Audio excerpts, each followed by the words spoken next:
বাজপাখির দৃষ্টি আর তীক্ষ্ণ বুদ্ধি দিয়ে পরশুরাম শীতলের সব পরিকল্পনা ভেস্তে দিল। মরণ ফাঁদ থেকে তনিকে বাঁচিয়ে আনল। বন্ধুরা, পরশুরাম ধারাবাহিকের আজকের পর্বে দেখানো হয়েছে আয়ুষের মা তটিনীর মাকে বলে, আজ আমাদের বাড়িতে যা কিছু হয়েছে তার জন্য তোমার দুই মেয়ে দায়ী, ওই তনিনী আর নন্দিনী, আর সেই সাথে তোমার ওই জামাই। আজ ওদের জন্যই আমাদের এই অবস্থা। তখনই আয়েশি তার মাকে বলে, মা প্লিজ, যাদের জন্য তোমার এই মেয়েটা বেঁচে ফিরেছে তাদের সম্পর্কে এ ধরনের কথা বলো না। আর যদি ওই মানুষগুলো না থাকত তবে হয়তো তোমার মেয়ে বেঁচে ফিরত না, হয়তোবা তোমার মেয়ে বিদেশে পণ্য হয়ে ঘুরে বেড়াত। তবুও তুমি ওই মানুষগুলোর প্রতি কৃতজ্ঞতা প্রকাশ না করে ওদের সম্পর্কে এই ধরনের কথা বলছো। তখনই লহরী ম্যাম বলেন, প্লিজ আপনারা শান্ত হন, আপনারা নিজেদের মধ্যে এমন ঝামেলা অশান্তি করবেন না। তখনই আরাধ্যা লহরী ম্যামকে বলে, আজ কাবিরের জীবনের এই অবস্থার জন্য আপনিও তো দায়ী মা। আপনিও তো নিজের ইগোর কারণে বাবার সাথে সব সম্পর্ক মেনে নিতে পারেননি। আপনিও তো সংসার ছেড়ে চলে গিয়েছিলেন, কাবিরকে ছেড়ে চলে গিয়েছিলেন, আর সেই জন্য কাবিরের আজ এমন দশা।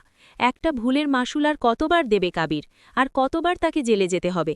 তখনই লহরী ম্যাম বলেন, আমি কাবিরকে আমার সাথে নিয়ে যেতে চেয়েছিলাম, কিন্তু তোমার বর তার বড়লোক বাবাকে ছেড়ে যেতে চায়নি। কাবির ভেবেছিলে তার বাবার কাছে সব বিলাসিতা আছে, তার বাবার কাছে আছে সব সুখ, সেই জন্য কাবির আমার কাছে আসেনি। তখনই আরাধ্যে বলে, আপনিও তো পারতেন কাবিরকে ক্ষমা করতে, কাবিরকে ক্ষমা করে তাকে তো বোঝাতে পারতেন, ওই সংসারে ফিরে আসতে পারতেন, কিন্তু আপনি সেইটা করেননি, আর তার মাসুল আজ আমাকেও দিতে হচ্ছে। আমার স্বামী জেলে আছে, এখন আমি কি নিয়ে থাকব, কি নিয়ে বাঁচব, কেউ কি আমাকে বলতে পারো? আজ পুলিশ এসেছিল আমাদের বাড়ির, প্রত্যেকটা ঘর সার্চ করেছে। এটা কত বড় অপমান, কত বড় অসম্মান, আপনি কি ভাবতে পারছেন মা? লহরী ম্যাম আরাধ্যাকে বলে, আরাধ্যা প্লিজ মা, শান্ত হও। হ্যাঁ, আমি জানি তোমার খুব কষ্ট হচ্ছে, কিন্তু একটা কথা মনে রেখো, আমি সব সময় তোমার পাশে আছি, সব সময়। এদিকে দেখানো হয় শীতল এসেছে কর্ণ চ্যাটার্জির সাথে দেখা করতে।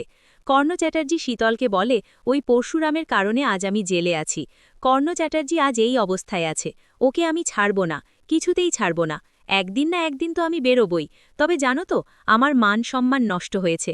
পেপার খবরের কাগজে সব জায়গায় শুধু আমার নামের জয়ের ধ্বনি হতো। এই কর্ণ চ্যাটার্জি একজন সমাজসেবক, এই নিয়ে লেখালেখি হতো। আর এখন লেখালেখি হচ্ছে আমি একজন অপরাধী, একজন ক্রিমিনাল। ওই পরশুরামকে আমি ছাড়ব না, কিছুতেই ছাড়ব না। তবে হ্যাঁ, এখন নয়, হুলির দিনে, হুলির দিনে আমি ওকে শেষ করে ফেলব। লাল রঙের সবটা ছিয়ে যাবে। তখনই শীতল বলে, হুলি অবধি আপনাকে অপেক্ষা করতে হবে না, তার আগেই যা হবার হবে। কর্ণ চ্যাটার্জি বলে, মানে? শীতল বলে, মানে খেলা শুরু হয়েছে, ছোট্ট একটা বিস্ফোরণ, আর তারপরে সব কিছু শেষ হয়ে যাবে। কর্ণ চ্যাটার্জি বলে, তুমি কি বলতে চাইছো? শীতল বলে, এতক্ষণে নিশ্চয়ই পরশুরামার স্ত্রী ঘরে পৌঁছে গেছে, আর তারপরেই তো হবে খেলা। আমরা দেখতে পাই পরশুরাম আর টটিনী লাট্টুর সাথে দেখা করে বাড়িতে ফিরেছে। টটিনী পরশুরামকে বলে, জানো তো, আজ আমার খুব ভালো লাগছে। কতদিন পরে আমার লাড্ডুটা হেসেছে, এত এত গল্প করল আমার ছেলেটা, এখন অনেকটা সুস্থ, মন থেকে খুব স্বস্তি পেয়েছি আমি। আমার লাড্ডু কত মজা করে আমার হাতে মাটন খেলো বলো তো। পরশুরাম বলে, তনি, আমাদের ছেলের কিচ্ছু হবে না, লাট্টু সুস্থ হয়ে বাড়িতে ফিরে আসবে, আবারও আগের মতন হেসে খেলে বেড়াবে। টটিনী বলে, ঠিক আছে গো, আমি তোমার জন্য চা বানিয়ে আনছি। এ বলে টটিনী রান্নাঘরে যায়, আর অন্যদিকে পিকু তার পায়ের সাথে খুনছুটি করে। টটিনী লেবুর শরবত বানায়, পিকুর হাতে দেয়। পিকু শরবত খেতেই যাবে, তখনই পরশুরাম নোটিস করে লেবু কাটার পাশে হঠাৎ করে চিনির বয়ামের কাছে অন্য কিছু পড়ে আছে। পরশুরামের দৃষ্টি সেদিকে যেতে পরশুরাম পিকুকে বারণ করে শরবত খেতে। পরশুরাম ছুটে এসে পিকুর হাত থেকে শরবতের গ্লাসে ছুঁড়ে ফেলে দেয়। পিকু খুব ভয় পেয়ে যায়। পরশুরাম টটিনীকে বলে পিকুকে সামনে নিতে, আর এরপরে পরশুরাম টটিনীকে রান্নাঘরে নিয়ে যায়। পরশুরাম বলে, চিনির কৌটোর কাছে এগুলো কি পড়ে আছে দেখো, এই পাউডারগুলো কিসের? টটিনী বলে, আমি নিজেও তো বুঝতে পারছি না গো। পরশুরাম তখন বলরামকে কল করে। পরশুরাম বলরামকে বলে, এক্ষুনি তুই এখানে আয়, আর ফরেন্সিক ল্যাবকে খবর পাঠা, আমার বাড়িতে আমার কিচেনে বিষাক্ত কিছু পাওয়া গেছে। এটা শুনে বলরাম বলে, কি বলছিস তুই? পরশুরাম বলে, হ্যাঁ বলরাম, আমার বিশ্বাস বাড়িতে কেউ এসেছিল, গ্যাসের পাইপ খুলে রেখেছে।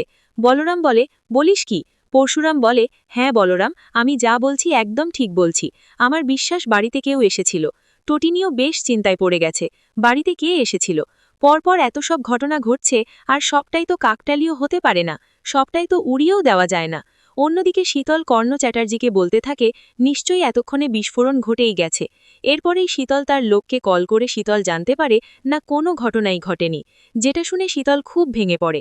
শীতল বলে, ঠিক আছে, একটা ফাঁদ উপড়ে গেছে, তবে আরও সাজানো আছে পরপর। এরপরে শীতল যখন জানতে পারে কোনো ঘটনাই ঘটেনি, শীতল তখন লাস্ট ফাঁদের অপেক্ষায় আছে। পরশুরামের বিছানার নিচে কোনো এক ডিভাইস রেখেছে, শুধুমাত্র রিমোটে একটাই চাপ, তবেই ওই 600 স্কোয়ার ফিটের ফ্ল্যাট শেষ হয়ে যাবে, সাথে পুরো বিল্ডিং শেষ হয়ে যাবে। শীতল এবার সেই অপেক্ষায় আছে।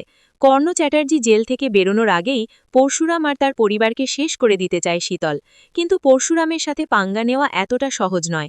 আগামী পর্বে দেখানো হবে শীতল যখন বেশ কনফিডেন্স নিয়ে কর্ণ চ্যাটার্জির সাথে কথা বলছিল, অন্যদিকে পরশুরাম শীতলের সেই লোকটিকে ধরে ফেলে। তার হাতে রিমোট দেখেই পরশুরাম বুঝতে পারে নিশ্চয়ই ঘরে এমন কিছু রেখেছে যার কারণে লোকটি রিমোট হাতে দাঁড়িয়ে আছে। তখনই সেখানে আসে বলরাম। ঘরের দরজা খোলা, বেডরুমের দরজা খোলা দেখেই পরশুরাম বাকি সব কিছু বুঝে যায়। পরশুরাম সেই ডিভাইস উদ্ধার করে আর বলরামকে বলে, এ নিশ্চয়ই কর্ণ চ্যাটার্জি মুখার্জির কথায় আমাদের ঘরেই ডিভাইস রেখেছিল। তো বন্ধুরা, বুঝতেই পারছো বাজপাখির দৃষ্টি আর তীক্ষ্ণ বুদ্ধিতে পরপর শীতলের সব পরিকল্পনা ভেস্তে দিল পরশুরাম। পরশুরাম ধারাবাহিকের পরবর্তী আপডেট পেতে আমাদের সাথেই থেকো। ধন্যবাদ।